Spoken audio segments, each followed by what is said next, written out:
Hello, അസ്സലാമു അലൈക്കും. ഞാനിത് ചിക്കൻ പൊരിക്കാൻ വെച്ചതാട്ടോ. വീഡിയോ എടുക്കാൻ പിന്നെ ഓർമ്മ വന്നത്.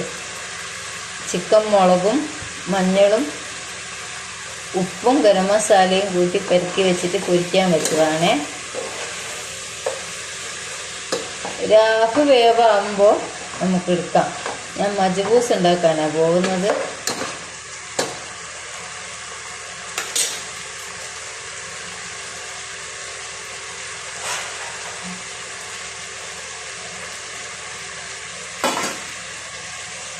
വേറെന്തൊക്കെയാ വിശേഷം?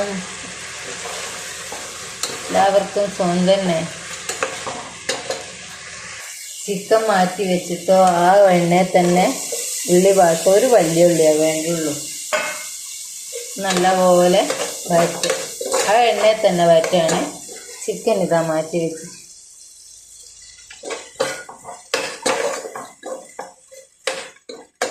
വളരെ പെട്ടെന്ന് തന്നെ ഉണ്ടാക്കാൻ പറ്റിയ റെസിപ്പിയാട്ടോ.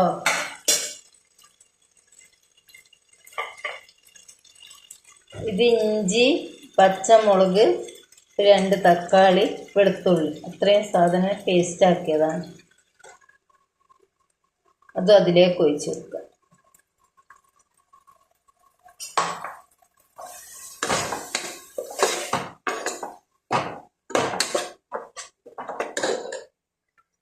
ഇതിലേക്ക് 1/4 സ്പൂണോളം ഗരം മസാലപ്പൊടി ഇട്ടിട്ടുണ്ട്. പിന്നെ ഇത് മജ്ബൂസ് പൗഡർ കേട്ടോ. 1 സ്പൂണുള്ളൂ ഇതിൽ, വളരെ കുറച്ചുള്ളൂ. അതും കൂടെ ചേർത്തിട്ടുണ്ട്.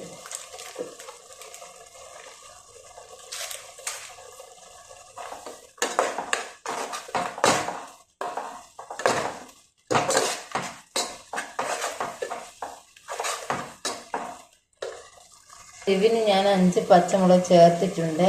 ഇത് 1 സ്പൂണ് കുരുമുളക് പൊടിച്ചത്.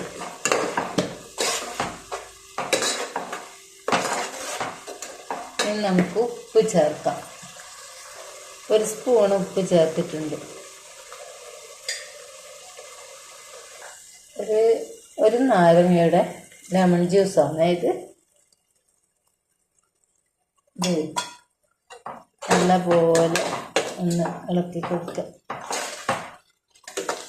ഞാനിതിൽ മാഗി ക്യൂബ്സ് ഇട്ടിട്ടില്ല കേട്ടോ. ഇടാണ്ട് തന്നെ നല്ല ടേസ്റ്റ് ഉണ്ടാവും. ഇതുപോലെ ആരെങ്കിലും എല്ലാവരും ഒന്ന് ട്രൈ ചെയ്ത് നോക്കണം കേട്ടോ. അരി അളക്കുന്ന അതേ പാത്രത്തിൽ തന്നെ 1/4 പാത്രം വെള്ളം ഒഴിച്ച് കൊടുക്കുക. നല്ലപോലെ തിളക്കട്ടെ കേട്ടോ. ബ്ലാക്ക് ലെമണാണ്, അത് ഇട്ടിട്ടുണ്ട്. വെള്ളം നല്ലോണം വെട്ടിത്തളിച്ച് ഇനി നമുക്ക് കഴുകി ഊറ്റി വെച്ച കൈമ റൈസ് ഇടാം.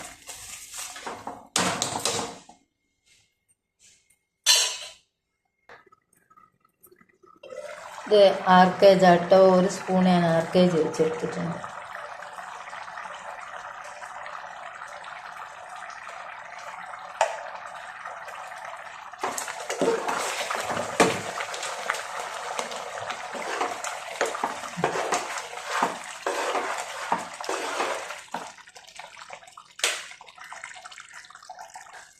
ചിക്കൻ ഇല്ലേ, ഹാഫ് വേവാക്കി വെച്ച് അത് ഞാൻ ഇതിൻ്റെ മുകളിലേക്ക് ഇടുക കേട്ടോ.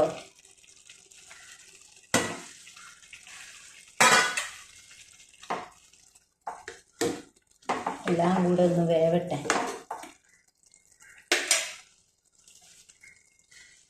പിന്നെ കുറച്ച് മല്ലിയില ഞാൻ ഇട്ട് വെച്ചിട്ടുണ്ട്.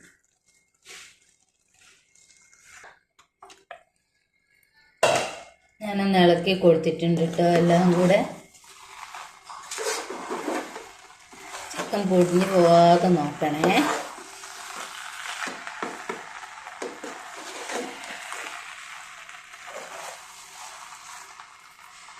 ചോറ് വേവുന്ന സമയം കൊണ്ട് നമുക്ക് വെള്ളാപ്പത്തിന് നാളത്തേക്ക് അരച്ചെടുക്കാം കേട്ടോ. ഇത് 2 കപ്പ് പച്ചരിയാണേ. അതിലേക്ക് 1 മുറി തേങ്ങയാണ് ഞാൻ മിക്സിയിലൊന്ന് ഒതുക്കിയെടുത്തതാണ്. പൂണ്ടിട്ടിട്ട്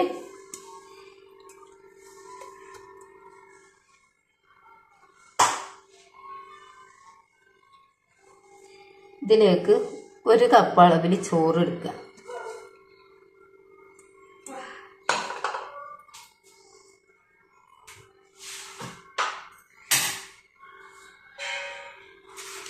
ഒരു 3 സ്പൂണോളം പഞ്ചസാര ചേർക്കുക.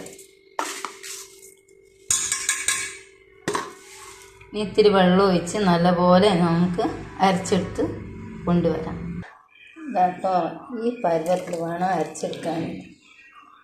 വെള്ളം കൂടി പോകരുത് കേട്ടോ. വെള്ളാപ്പത്തിൻ്റെ മാവ് ഈസ്റ്റൊന്നും ചേർക്കാണ്ട് ഞാൻ അരച്ച് വെച്ച്. ഇനി നാളെ പൊളിച്ച് പൊങ്ങിയിട്ട് കാണിച്ചു തരാം. ചോറ് കറക്റ്റായിട്ട് വെന്ത് കിട്ടി. ചോറും റെഡിയായി. വെള്ളാപ്പത്തിൻ്റെ മാവ് അരച്ച് വെച്ച്